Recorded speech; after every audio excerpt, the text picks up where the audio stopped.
Hi, my name's Phil. I like talking about politics, and in this video I like to discuss how Rishi Sunak is making a rod for his own back in two different areas: his election strategy and his claims to be governing with integrity and accountability. But first, if you'd like to be notified of daily news and politics, please subscribe to the channel and click the bell notification icon. So, I keep harping on about just how useless Sunak is at politics. I'll no doubt have to do so again tomorrow after another PMQ's clown car crash. But as I also suggested recently, his main problem seems to be not so much that he isn't very good at politics. Surprisingly, quite a lot of politicians are not. It's his advisors are completely useless. Political leaders are usually made to look better than they really are by canny advisors who can see political trouble coming well before it arrives and already have the diversions in place to dodge it. This is simply not happening at all on Sunak's watch. There were some signs of it amongst some of Johnson's advisors, but they were on a hiding to nothing because Johnson very often ignored their advice fairly frequently. But Sunak strikes me as someone who wants to present himself as competent, who wants to present himself as acting with integrity, even though he knows he's not. But therefore he might take good advice if he got it. He's just not getting it. You know, I'll go through a couple of examples to highlight what I mean. So the integrity and election strategy. So after dismissing Nadhim Zahawi, Sunak says he wants to restore integrity. Well, first of all, that is a frank admission that there is none currently in government, because you can't restore what's already there. But his allies are blaming the culture left behind by Boris Johnson. They are saying that Zahawi should have done the decent thing and resign. But this is to ignore the fact that Sunak knew of these tax issues when he appointed him, and this is the first trap his advisors are letting him walk into. Sunak is trying to deny that he knew anything about these issues until the last couple of weeks. But the issue, as in the investigation over his tax affairs, was done and dusted before Sunak became Prime Minister. So he's first of all trying to claim that officials deliberately kept important details like that from him because the details were known. That's not credible. But it's worse than that. It's not just that the government officially knew of the scandal before Sunak appointed Zahawi. Even I did. How come I knew all about this last summer but Sunak didn't? I mean, I didn't know Zahawi had been fined until this month, but I knew he was under investigation. Sunak is literally trying to claim that I knew more about what was going on at the top of government than he did as Prime Minister. But let's say he's just trying to muddy the waters with voters, banging on about his due process, which isn't actually published anywhere, so it's not due process. And let's say that nobody attempts to, or is at least successful in, proving that Sunak did know about the tax problems when he appointed Zahawi. After all, there will be records should Parliament ever demand to see them. But as Parliament is mostly Tory MPs, they're probably not going to demand to see them. But even if he convinces voters about his own approach to the Zahawi scandal, which seems doubtful, he has another problem. And no, it isn't Dominic Raab. Raab is also under investigation and he will also resign or be sacked at the end of it. Sunak will claim his due process again. For any voters who fell for this line regarding Zahawi, they will also fall for it with Raab. There's no extra dimension there. The problem is Suella Braverman. Braverman was sacked by Truss for breaching the ministerial code. The breach was beyond any doubt. But Sunak reappointed her, not just to cabinet, but to the same highly sensitive role in government just 6 days later. You cannot on the one hand say you are governing with integrity and on the other hand reappoint a Home Secretary who was sacked for nothing less than being reckless with national security. And although opposition politicians haven't been hammering this, that is because they've got plenty of hot material to go with for now. But this can be used any time they need to. Then there's the little matter of the tax returns. Not Zahawi's, Rishi Sunak's. He promised to publish his. Now he doesn't have to. It's not part of the expected behaviour. But in a show of good faith that he would be governing with integrity and accountability, he agreed to publish them anyway. Nice gesture. Problem is, he hasn't done it. He promised to do this over 2 months ago. He said he would hope to have it done by Christmas. Now, hoping to have it done by Christmas isn't a cast iron guarantee it would be done by Christmas. But if you think you might have been able to do it by then, you would certainly have expected them to be out by now, 5 weeks after Christmas. If Sunak didn't want to publish them, he didn't have to agree to. Why did he agree to?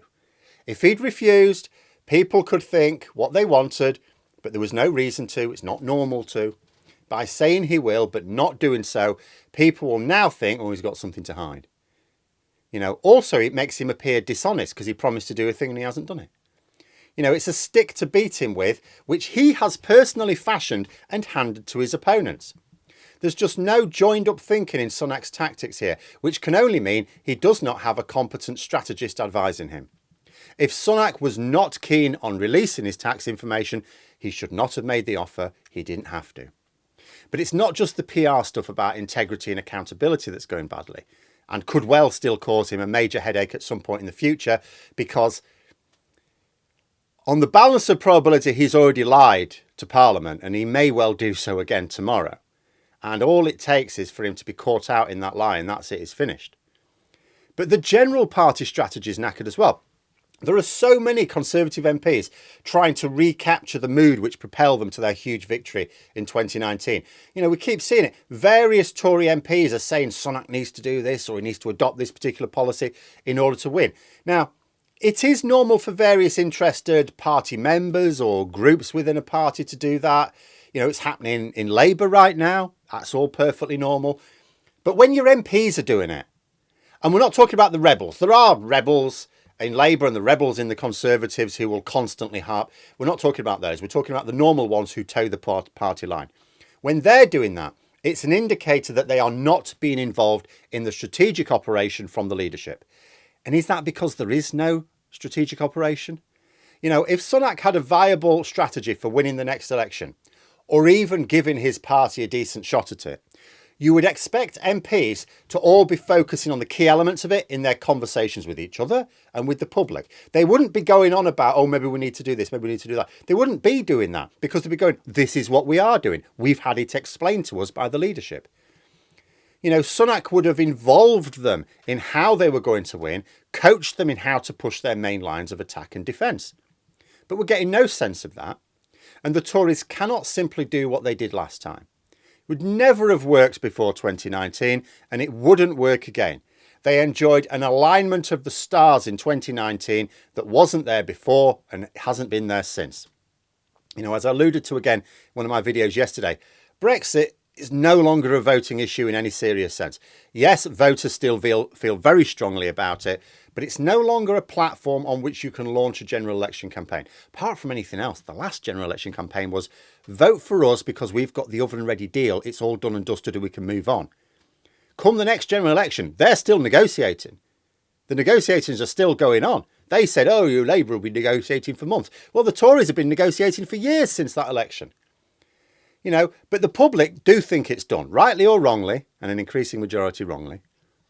Besides, it's risky for the Tories to even push Brexit as a campaign focus, not just ineffective. And I don't just mean because voters are more interested in traditional policies now, which is true, but because even those who still support Brexit think that the Tories are making a right arse of it. On the right, you have Reform UK who say they have all the answers, and they can say, well, the Tories demonstrably don't because a right arse has been made of it. On the left, you have Labour saying they will make Brexit work. What are the Tories offering? They can't offer anything believable without first admitting that Brexit isn't working right now. And they can't admit Brexit isn't working right now because they've been running the entire show since the beginning. Because the next question to that is, well, who knackered it then? Take away Brexit, and what did the Tories really have in 2019? Jeremy Corbyn and levelling up. Jeremy Corbyn is no longer in the picture, and despite the Tories' attempts to paint Starmer in the same image, it's just not working. In fact, it's a sign of desperation that they keep trying when it has never worked. 3 years later, if you're still hitting the same line without success, it might just give the impression you really don't know what else to do. I spoke to a lot of Labour activists who knocked on the doors for the 2019 general election. The issue of Jeremy Corbyn did come up, and I got this from activists who were both pro and not so pro Jeremy Corbyn as well. All of them said the same thing, that he was seen as an issue. And when they asked those people, who would you prefer to lead Labour? Most of them said Keir Starmer. People were sort of ready for that. But the Tories are so fixated in repeating the results of 2019 that they think they need to repeat the methods as well. But the methods can't work anymore. They need different ones. The circumstances are completely different. Even levelling up won't save them. They haven't delivered it. Simple as that. HS2, classic example. It was supposed to link up the north of England and London with high-speed, high-capacity rail. Now the plans mean that it won't actually go right into the north of England, and it's not going to go into London either. So this link between the north and London has had both ends chopped off. Absolutely classic of what's happened with levelling up in general. It's the same with everything. We're not getting the new hospitals. We're not getting any of the new infrastructure needed to boost left behind parts of the country. And they should never have really tried anyway. It was just a lie. They knew it was a lie. Why have they tried to even put up a facade? Their core supporters in the Tory heartlands never would accept it. And they haven't done. You know, they needed to adapt to the changing situation for their future strategy. They failed to do so. They continue to fail to do so. They seem intent on pushing their divisive culture wars. And I'm sure it'll get some of their unsure Tory voters to hold their nose and vote to keep Labour out. We know with the polling at the moment, yes, Labour have this strong lead, but we know that one of the things that makes it soft, there's a large core of people who voted Tory at the last election currently saying don't know. They're not sure who they're going to vote for. They are going to vote, but they don't know who for. We know that a good number of those are going to hold their nose and vote Tory. You know, and these culture wars is part of getting them to do that. You know, to vote to keep Labour out. You know, I'm sure the polls will tighten up before polling day itself. What I don't believe is we're actually going to see the Tories lose 200 seats or more. That's not credible. You know, that's what the polls are suggesting now. It's not going to happen. But they're not going to win over enough voters to seriously challenge the real battlegrounds for the next election. They can save the safe seats that are currently not safe. What they can't do is challenge the real marginal seats without a strategy that takes account of the situation in 2024, which is when they want to fight the election, not as it was in 2019. And this can only be because the Conservatives simply have no strategic guidance worthy of the name, managing their day-to-day operations. Aimless. But there we are. Those are my thoughts. Let me know yours in the comments below. Hope you found the video interesting. If you did, please click the like button. And if you'd like to support the channel further, the join button for memberships. And until next time, I'll see you later.